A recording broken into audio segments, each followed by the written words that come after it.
So in this graph, investment was a distance. We see that before the break-even distance, it means at the point where the cost of DC and cost of AC are same. From this breakover point, this is generally 600 kilometer distance. Before this 600 kilometer distance, you can see that the cost of AC, this one, cost of AC is less as compared to the cost of DC. I'm talking about the investment cost. Clear? So it means that if you want to transfer the bulk power over a long distance, but the long distance is less than 600 kilometer, then you prefer the HVAC line because it is economically cheaper as compared to the HVDC line.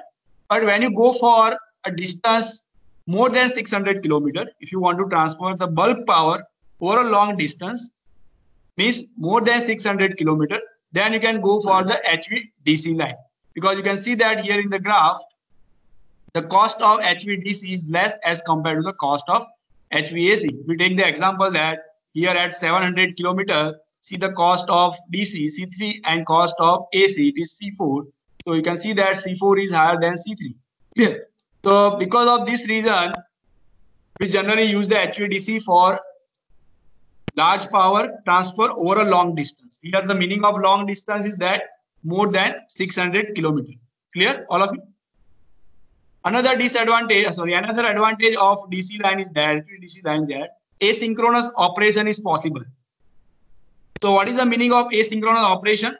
That we already discussed, that if two areas operated at a different frequency, one like F1, another is F2. If you want to connect these two areas, so it is possible and only by HVDC line. You cannot directly connect the AC line of between the two areas which is operated at the different frequency.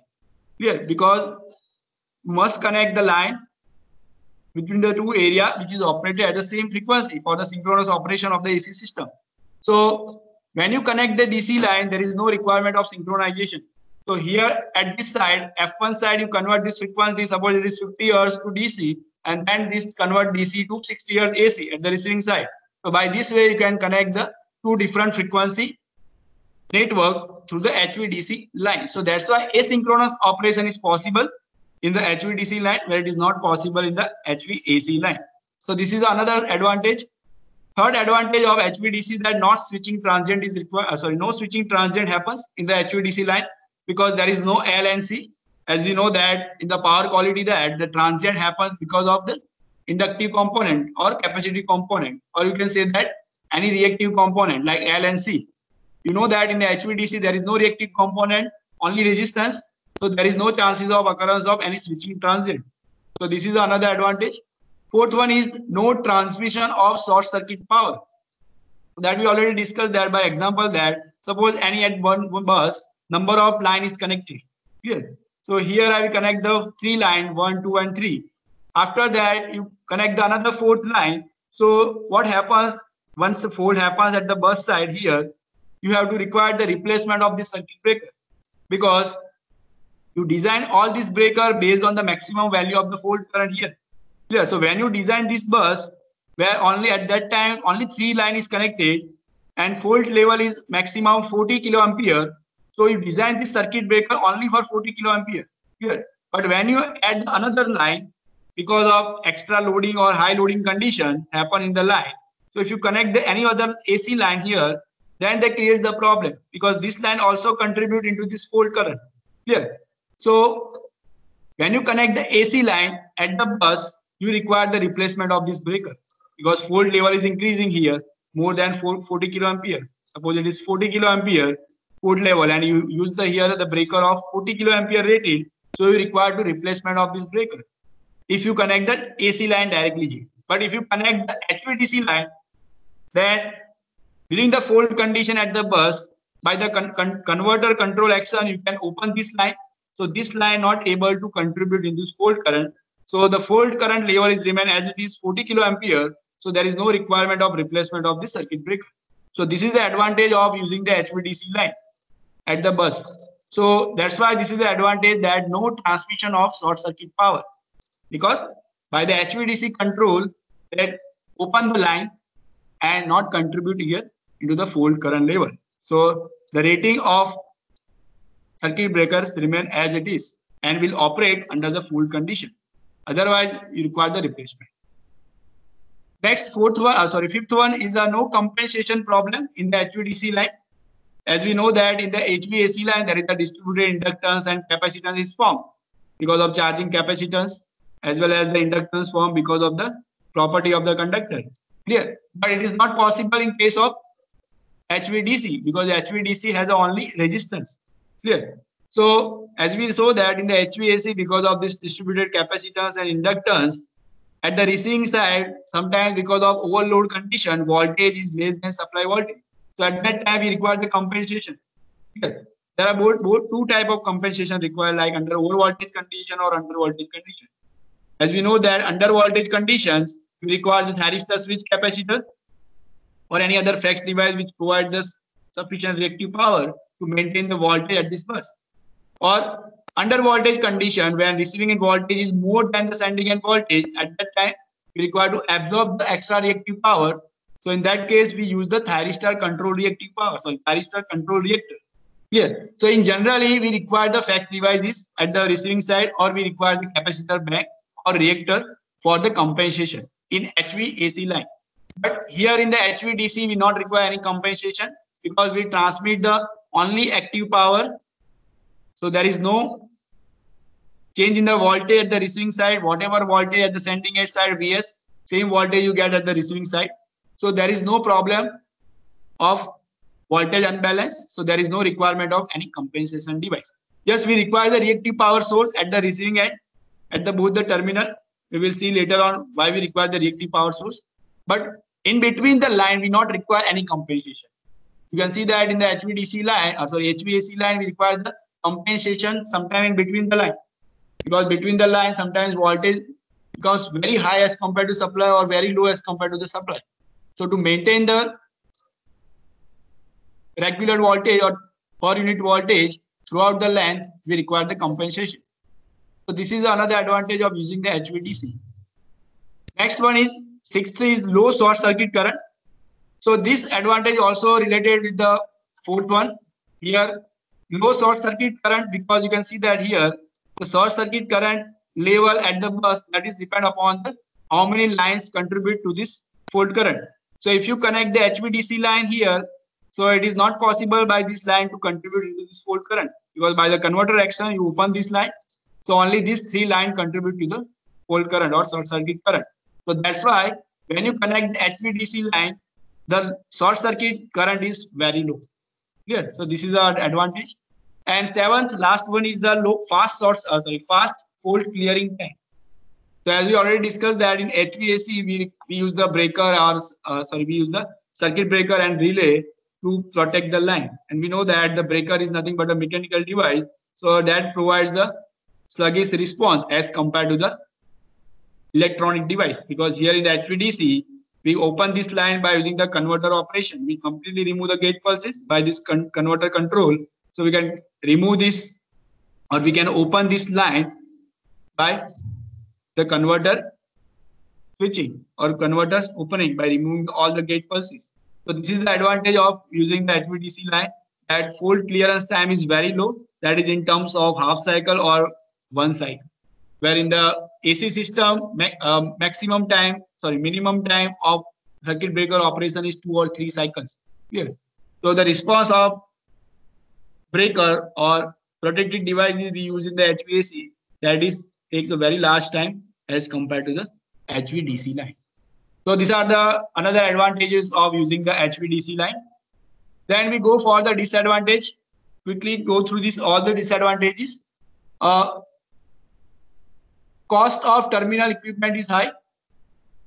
So as we see that the cost of terminal equipment, that includes the cost of converters. We use the converters, and say the converter, it means we use a converter or also we use the rectifier as well as inverters. Clear? That depending upon in which direction we transfer the power.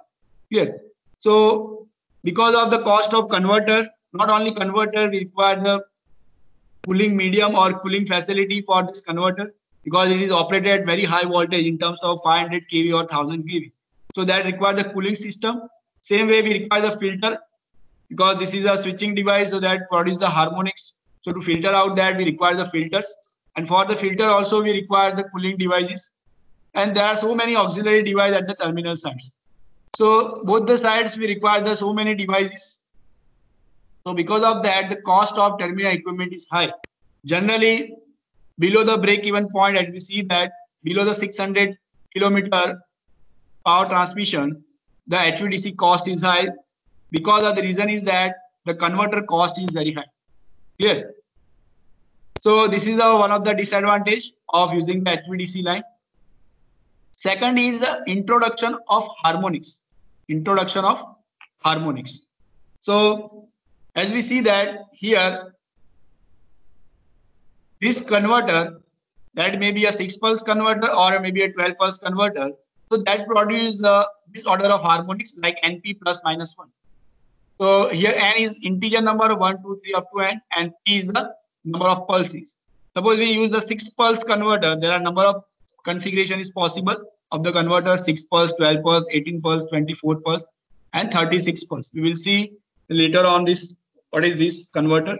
So if you use the 6-pulse converter, so it means p is equal to 6. So first order of harmonics for n is equal to 1. It is 6 plus minus 1, so it is 5th and 7th. Suppose you take n is equal to 2, so here that generate the 11th and 30. Same way for n is equal to 3, that generate the 70 and 90.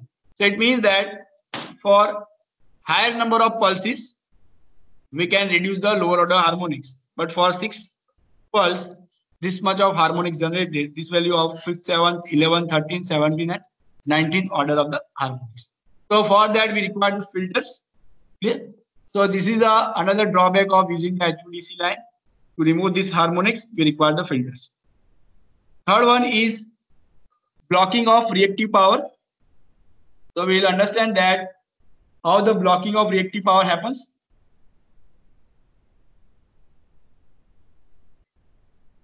So you can see that here, suppose this is one area and both area operated at the same frequency. You transmit the power through the HVDC line here.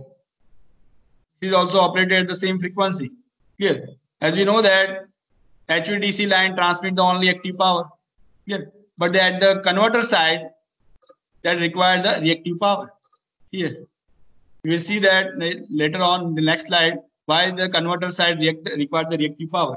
So whenever this end requires the reactive power and power is transmitted from this side to this side, so it is not possible to transmit the reactive power through this HVDC line because that transmits the only active power. Clear? So reactive power generally that is a local phenomena. So whenever the reactive power is required at that terminal or that bus, we provide the reactive support by any of the reactive device, reactives or reactive power providing devices like capacitor bank or any other fixed devices. So due to not transmission of reactive power by using this HVDC line, at both the ends we require the reactive support. Here. So this is another disadvantage of using the HVDC line. Next one is fourth one, point-to-point transmission. Point-to-point transmission. It means that in HVDC we can transmit the power from one end to another end without providing any tapping. Here. You can see that here I draw this simple configuration. So here this is suppose the rectifier, because from this end power is transmitted R, Y, and B. Suppose I assume this is a rectifier, and this side I use the inverter where I receive the power. So obviously I require to convert this DC to AC. So here I use the inverter. So you can see that in this line I have not provided tapping any between this point. So this is a point-to-point transmission here. Because why we require the point-to-point transmission in the HVDC line? The reason is that here in the HVDC line we control the power by controlling the voltage. Here, as we see that the equation of DC power transmitted throughout the DC line, that is VDC into IDC. So here we control this DC power by controlling the voltage. The current flowing through this DC line is constant here because it is operated in constant current control mode. So how we can control the voltage? So by changing the firing angle of the thyristor switch is used in this converter, we can control the output voltage of this converter. Clear? So that because of this reason, we not provide the tapping. Because if you provide any tapping here, what happen? You cannot maintain this current constant. Clear? So this converter control is designed in such a way that to maintain this current constant. But if you tap here in between any point, this current is not remain constant. So this converter not effectively control the power. Yes. Is that possible that you provide the another terminal here? That is called as a multi-terminal HVDC system. So for that you require the here another terminals, same like any other converters. But generally we not prefer, because if you tap here in between any two terminal of the HVDC line, you require the another converters, as well as you require the communication between all these three converters. In point-to-point transmission, you require the communication between only these two converters. Yeah. But in the multi-terminal HVDC system, multi-terminal HVDC system,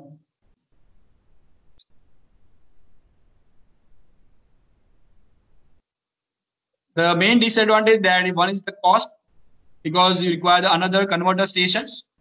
It is not only converter, you require the filters as well as reactive supports. So all the auxiliary required the another terminals. So cost of terminal equipment is one of the problem.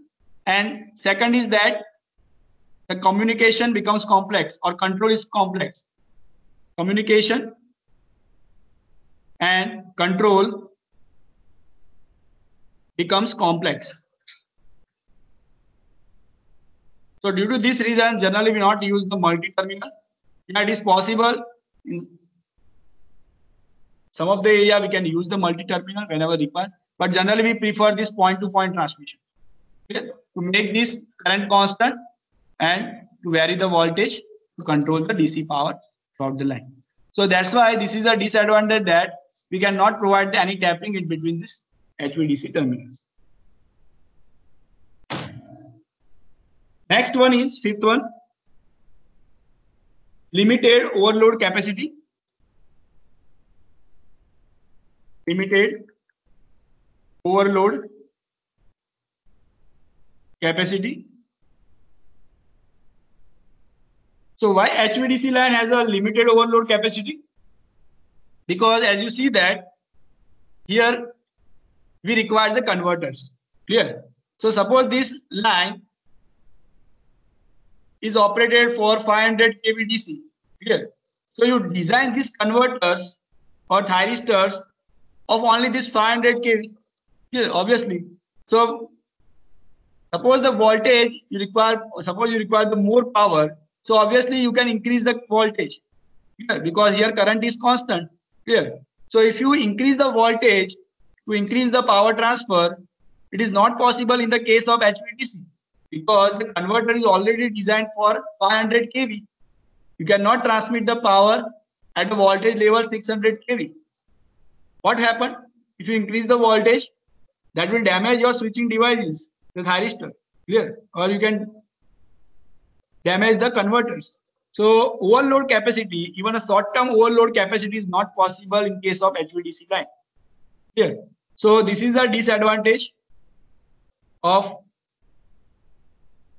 HVDC. Short-term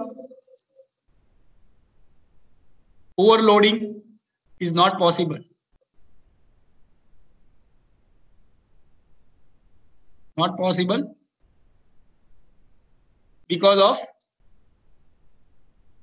converter rating, or you can say that the rating of switching device we use in the converters. Clear? So this is another drawback of using the HVDC line. And sixth one is that another disadvantage of using HVDC is that huge reactive power is required. Huge reactive power required at the converter terminal. converter terminal. So as we see that in the previous disadvantage, like blocking of reactive power, it means that we cannot transmit the reactive power from one end to another end. But we require the reactive support at the two ends. Here. So why we require the reactive support? Can anyone give the answer? Why we require the reactive power at the terminal side in the HVDC? Yes, anyone can give the answer?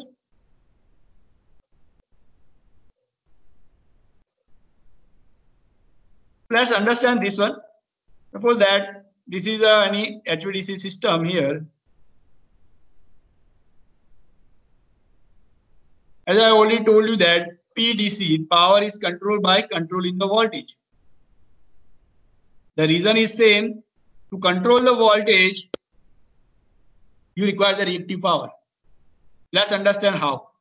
So here you control the voltage. So how to control the voltage? By controlling the firing angle delay. Firing angle delay of thyristor, or you can say the switch. So what is the firing angle delay? So that is nothing but a power factor of your converters. Cos phi is nothing but your cos alpha. So if you change the alpha of thyristor, ultimately that change the power factor. Here.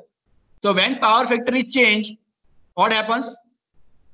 Ultimately that change the reactive power requirements. Here I am talking about these converters. Here is the AC side. So when you convert AC DC, as well as you also convert this power as well as to control the power. Here. So when by changing the alpha of this thyristor, ultimately you change the reactive power requirement of these converters. You change the power factor of the converters. So when the power factor is changed, by changing this alpha, reactive power requirement of this converter is changed. Here. So because of this reason, we require the variable reactive support at this AC side here. And this reactive power is required by these converters. Here. So because of this reason, we require the reactive support here at this terminal. Reactive power requirement. Same way, this side also requires the reactive support. Yeah. Why require this huge reactive support? Because here we cannot able to transmit the reactive power from one end to another end. So we require the reactive support at local end. So whatever the reactive power requirement by this converter, all this reactive power is provided by this end, because we cannot transmit reactive power from this end to this end. Same way, this side, suppose this is inverter, that inverter is also required the reactive power, because of the by changing the alpha we change the reactive power requirement of this converter. So again this side is also we require the reactive supports, because again we cannot able to transmit the reactive power from here to here. Clear? So because of this reason, at both the side or terminal side, we require the huge reactive power. Clear? So this is another disadvantage. As per the standard of HVDC system, suppose you transmit the 100 megawatt power. So at the terminal side, you require the 60% of rated capacity, reactive power. 60% MVAR, reactive power. So here 60% of 100 megawatt power, it is 60 MVAR. So you require that much of reactive power at both the end. This is as per the standard. Clear? So this is the drawback of using the HVDC line. But nowadays, we can use the PWM techniques. You already see the PWM techniques, number of PWM techniques we use in the converter as well as in inverters to reduce the losses, to reduce the reactive power losses.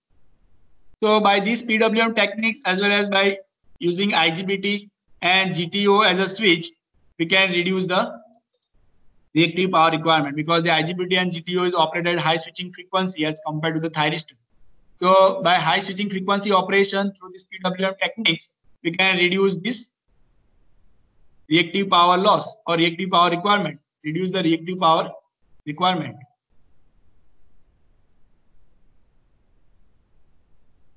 But the problem is that in HVDC, we operated at 500 kV or 1000 kV. Here.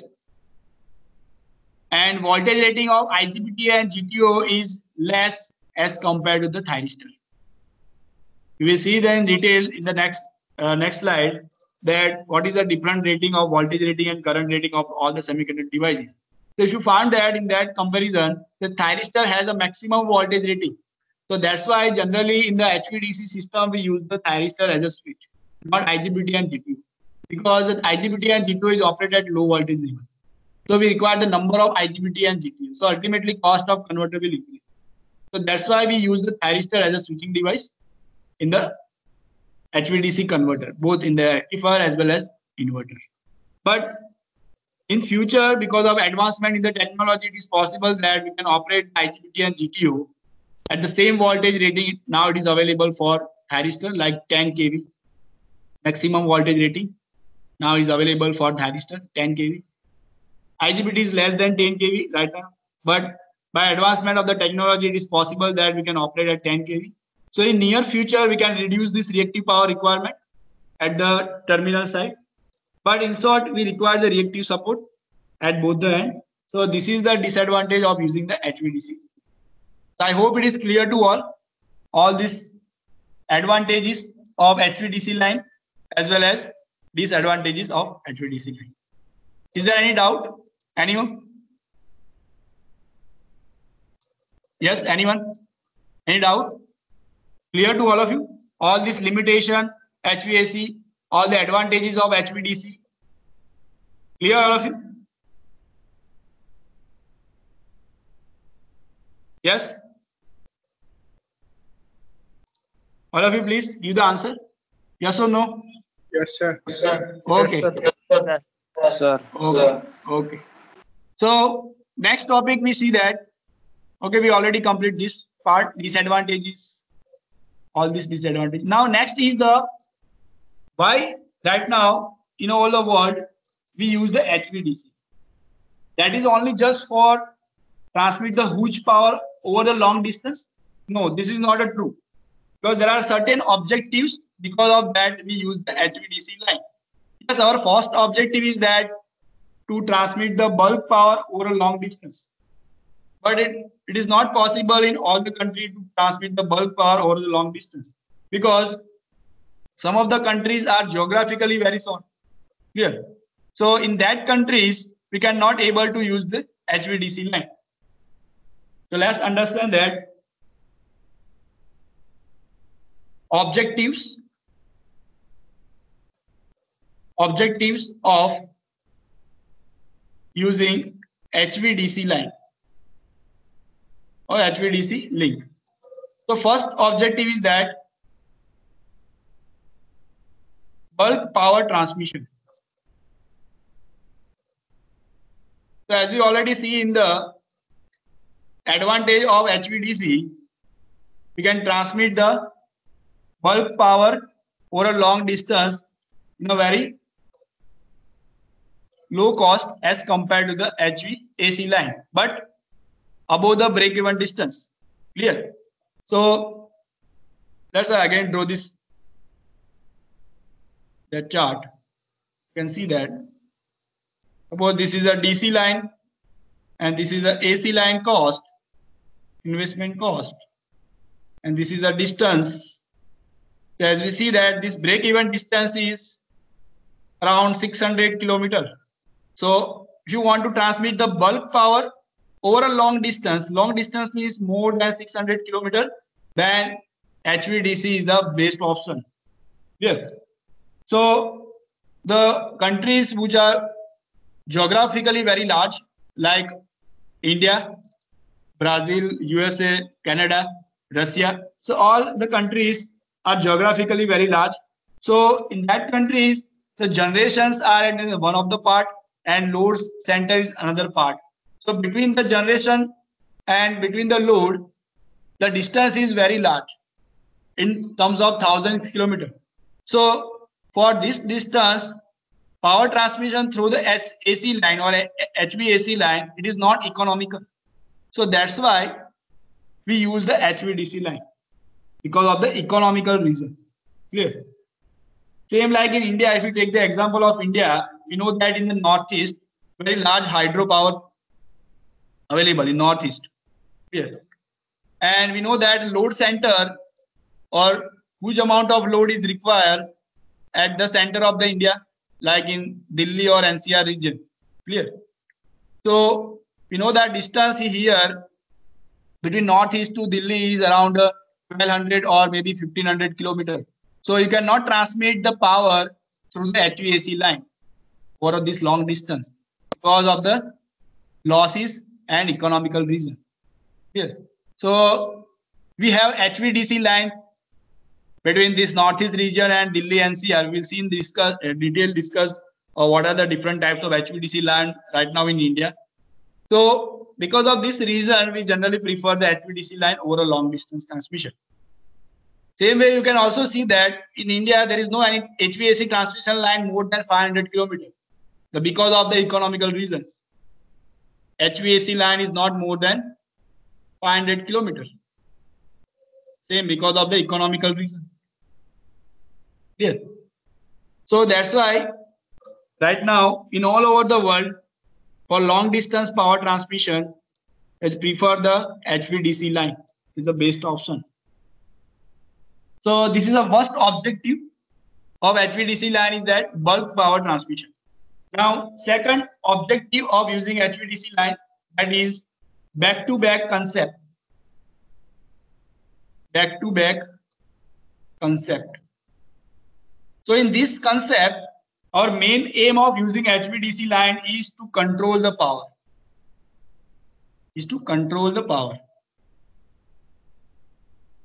Yes, by the HVDC line, we can transmit the huge power over a long distance. But in this type of HVDC line, our primary objective is to control the power. Because when we require the control power, at that time we not see the economical point of view. Clear? So even if the cost is high, we prefer this back-to-back HVDC concept because our main objective here is to control the power.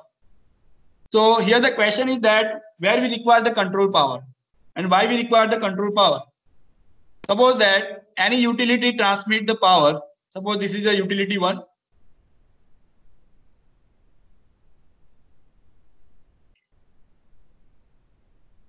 Utility 1, and suppose this is another utility.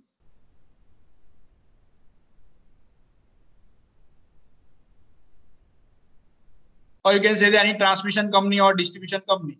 Suppose this utility 1 and 2 makes the bilateral contract that the utility 1 transmit the, suppose assume that 500 megawatt power to this utility 2.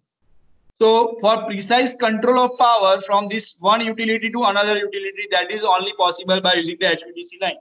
As we already discussed that for precise control of power, HVDC is the best option because by the converter control action, we can control this power. Clear? So in these situations, we require the HVDC line. And in this case, back-to-back concept, the meaning of back-to-back, it means that both these converters are connected near to each other, not over the long distance. Maybe possible that both these converters are connected at the same substation. Rectifier and inverter is connected at the same substation. Clear? But your objective is what? Only to control the power from one end to another end. Clear? So when your primary objective is to control the power, at that time you not see the economical reason. Clear? Because here a primary objective is to control the power. So this is the second objective of using the HVDC line, that you want the control or effective control of the power, we go for the back-to-back HVDC concept. Third objective is that modulation of AC system. Okay, go to the next page. Modulation AC system. Let's understand that by one example. What is the meaning of modulation of HVDC? Modulation of AC system. Suppose assume that this is a tie line, AC line, which transmit the power from area 1 to area 2. So obviously we know that tie line, which is a very important line, because if any fault happens in this tie line, which connects the two area, So that largely affect the system, or that due to that disturbance, maybe possible that blackout happens. So to avoid this type of situation in HVAC line or AC line, if we connect the HVDC line in parallel with this AC line, like this way, so suppose any disturbance happens here in the AC line here, so it is possible that we can transfer the power, or we can control the power from area 1 to area 2 through this HVDC line effectively. So this large disturbance on the AC line will not affect the whole system, and we can prevent the blackout of the system. So that's why it is called as a modulation of AC system. Here we connect the HVDC line in parallel with the AC system. Even in India, we use the number of HVDC line in parallel with this AC line because of this reason, to avoid any abnormal conditions. Generally to avoid any type of blackout, because blackout is a very economically costly, that switch off the power of large area, so that creates a huge economic loss to this utility. So generally we provide this type of backup to the system by connecting the HVDC line. So basically these three main objectives, because of that we require the HVDC line. So again I repeat this objective. First objective is bulk power transmission over a long distance. Here I write that long distance. The meaning of long distance means more than break-even point. It means transmit the power more than 600 kilometers. Clear? So HVDC is economical. Second is back-to-back concept. So here objective is what? To control the power, effectively control the power, because of any bilateral contracts between two utility, or maybe some emergency condition where we require the control power. So you can go for this back-to-back HVDC concept. So this is the second objective. And third objective is modulation of AC system. You connect the HVDC line in parallel with the AC. So any disturbance happens in the AC line, so you can remove this, or you can open this AC line and you can transmit this power through this HVDC line. So you can avoid any type of disturbance. So this is the main basic three objectives. Because of that we use the HVDC line. I hope you clear all this concept. Is there any doubt? Yes? Is there any doubt in this main objectives of HVDC? Bulk power transmission over long distance, back-to-back concept, and modulation of AC system. So now next topic is the classification of HVDC link. There are different configuration we will use for the HVDC link. So out of that, first one is monopolar link. If you have pen and pencil or pen or notebook, just write the classification. First, monopolar link. Let's we discuss in detail what is a monopolar link. So you can see the diagram of this link. Here you can see the AC system. Use the converter transformer. This is a special type transformer we will use here in the HVDC system. We will discuss in detail in the next slide what is the difference between this converter transformer and normal transformer. Then this converter transformer apply this AC supply to this converter for rectification. Generally this AC voltage is 400 kV. So this 400 kV step up more than 400 kV, like 500 kV or maybe 1000 kV or 800 kV. That depending upon the power level you transfer. Clear? So this transformer step up the voltage, maybe sometimes step down, but generally they step up the voltage. And then after we use these converters for the rectification purpose. And here we use the only one conductors. So that's why the name of this link is a monopolar link. Mono means one link. It means one pole. One pole means here we use the only one conductors. So the question is that how by using one conductor we can transmit the power, DC power. So here reason is that here we use the ground or metallic return as a return path, or we can say that I am here use the ground as a return path. So in the monopolar link that requires only one conductor and return path that is provided through the ground. Clear? Same way here, the receiving side, we have converters, maybe a rectifier or inverter that depend upon the direction in which we transfer the power. Again, same way, transformer, converter transformer, and AC system. So, as I already told you that one conductor is one pole, and generally we use the negative polarity of the conductor. The reason of using the negative polarity conductor is that in negative polarity conductor, corona loss is less as compared to the positive polarity of the conductors.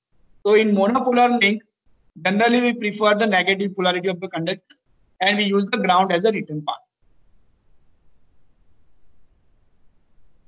Or sometimes if we transmit the power through the submersible cable through the water, so we can also use the water as a return path. As we see the example of the first HVDC system between the Sweden and Gotland Island, in that power is transmitted through the submarine cables. So in that submarine cables means you transmit the power through the cables. So in that case, the water is the medium you can use as a return path. Or you can use the two conductor also, positive or negative conductors. But it is possible that monopolar way it is possible. You can use the only one conductor and use the water as a ground return. But generally, this system we not use because of certain problem. In some of the situation to reduce the cost, at that time we go for this thing. But in actual practice, we not generally go for this type of configuration. We will understand why we not go for this type of configuration. Because here we use the ground as a return. So you know that in the ground there is so many communication lines or so many pipes are there, water pipes or so many any metallic pipes are there. So maybe possible that because of the voltage difference that may create the voltage shock to the human beings which are moving on the earth. Or maybe possible that these pipes are corroded because of the current is passing, DC current is passing through this earth. So because of corrosion and because of the communication interference, we not generally prefer the ground as a return. Or we can say that we not generally prefer the monopolar operation of the HVDC link. We only use in the emergency condition. We will see in the next slide what is the emergency condition.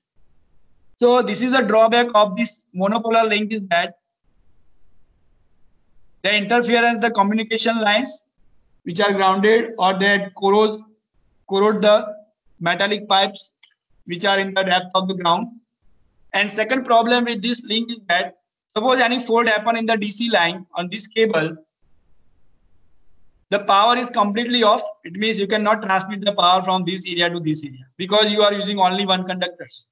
Clear? So reliability of power in this monopolar link is very low as compared to the another link. We will see this.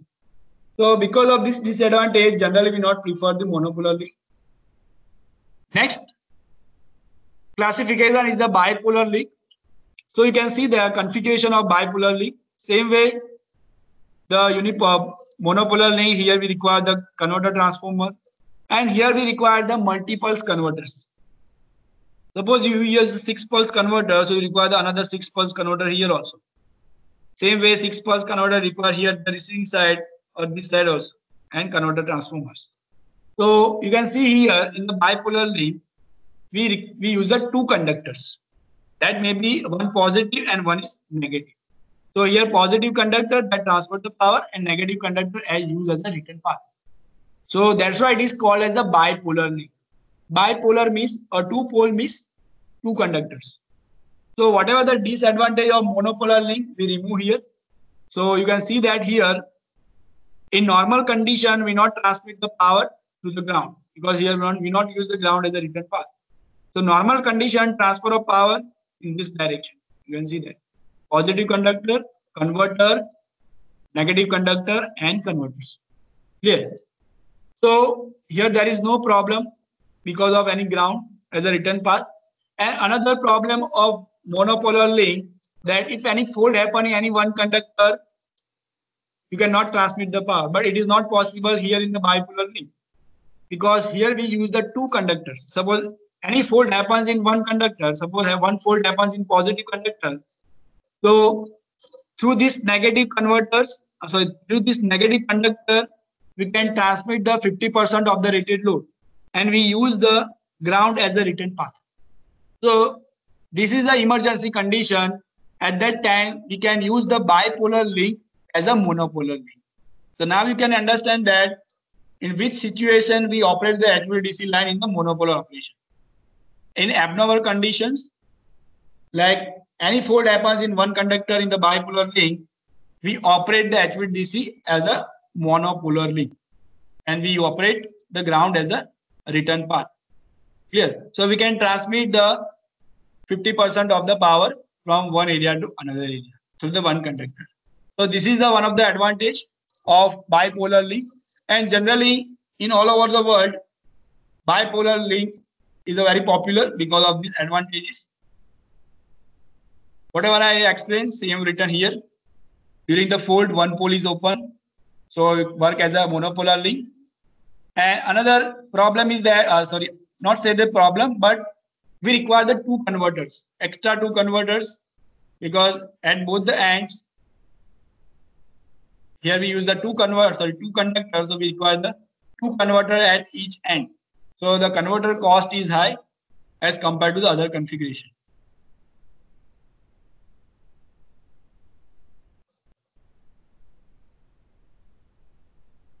Next configuration is a homopolar link. So in this third configuration, here again we use the two conductor, but these two conductors are of the same polarity. Generally, both the conductors are a negative polarity. Again, the reason is that to reduce the corona loss. Clear? So these two conductors are negative polarity, but in normal condition, the power is transfer or return conductor is used as a ground. So you can see that normal condition, here we operate as a two monopolar links. So you can see that these first two converters and this ground. So this makes the one monopolar link. Same way, these two converter with this conductor and this ground as a return. So that is a second monopolar link. So in normal condition also in this homopolar link, we use the ground as a return path. Normal condition, not abnormal condition. And power transfer capability is same as the bipolar link, because here we use the two conductors. But this type of configuration we not generally use. It is used only in the case where corona loss is very high. So we can use the two negative polarity of the conductor and we use the ground as a return path. But out of these three configuration, the bipolar is a very popular configuration because of the advantages. So basically these three configuration we use in the HVDC system. So as already discussed that in the homopolar link, two conductors, normally negative. The reason is to reduce the corona loss and always use the ground as a return path. So same like a bipolar link, if any fault happen in any one pole or any one conductor, we can work as a monopolar operations. I hope it is clear to all. Is there any doubt up to this? Anyone? No, sir. Okay. So next point is that the overall layout of the HVDC system or HVDC transmission system. And then after we will discuss in detail about each and every component we use in the HVDC system. So first we understand or we see the complete single line diagram of HVDC system. So this is the configuration of bipolar link, because we generally use the bipolar link. So you can see that here we require the two converter at each end. This is normally six pulse converter. This is a 6 pulse converter. So connected together, so that makes the 12 pulse converter. We will see in detail what is the multi-pulse converter. So first element of the HVDC system, that is a converters. Clear? Second is a converter transformer. As I already told you that this is not a normal transformer. This is a converter transformer, because here we require the phase shifting. So here suppose it is operated as star-star. So this transformer is operated at the star delta. So that provides a 30-degree phase shift. So here that's why we have a 12 pulse operation. Then another device, we use the circuit breaker at the AC side to protect the against any fault happen in the AC side. Maybe possible that fault happen in the AC bus. Another component, that is the AC filter. Because of the converter operation, as we discussed that that generate the characteristic harmonics. If it is a 6 pulse converter, that generate the 5th, 7th, 11th, 13th. Same way for higher order harmonics. So to remove all these harmonics, because these harmonics are injected to the AC side. Clear? So to remove all these harmonic, characteristic harmonic, we require the filter, AC filter. It may be a passive filter or it may be active filter. So that is depending upon the requirement, you can go for active or passive filter. But in short, we require the filter at the AC side. Second device, we require the reactive power source. As we already discussed, why we require the reactive power? Because of the converter control actions, we require the variable reactive power to the converters. So generally we use the capacitor bank, or we use the reactor, or sometimes we use the FACS devices as a reactive power source. As we see already discussed in the power quality chapter, that for the voltage regulation, we use the different FACS devices like STATCOM, SVCs, static var compensator devices, DVR, and UPFC. So all FACS devices we can use, but generally we use the SVC, static var compensator, or maybe we can use the STATCOM as a FACS device for the reactive power supply. So same, all these devices we use at the receiving side also, because here receiving side there is a converter again, transformer, same way, circuit breaker required for protection, reactive power source is required, filter is required. Clear? Also we require the filter at the DC side also. You can see in the DC line, this is the DC line, this is maybe positive conductor, this is negative conductor. So here you can see that we require the smoothing reactor and filter, DC filter. So why we require the smoothing reactor? Because we know that in the converters, the output is not exact DC, it is a pulsating DC. So to smooth out this DC voltage at the output of this converter, we require the reactors. Yes. And because of this reason, sometimes harmonics are transferred into this DC line. Clear? But the magnitude of these harmonics are less. And to remove this harmonic, that's why we require the filter here. Because sometimes harmonics of this converter transfer to the AC side as well as DC side. So to remove these harmonics, we require the filter at AC side as well as DC side. And last component, that is the electrode that provide the effective earthings. This is nothing but a grounding rods we provided at each terminal or each substation, both the end. So as we already discussed in the configuration, monopolar operation, we use the ground as a return path. So you have to provide the effective earthing at each terminal substation, so you can use the ground as a return path.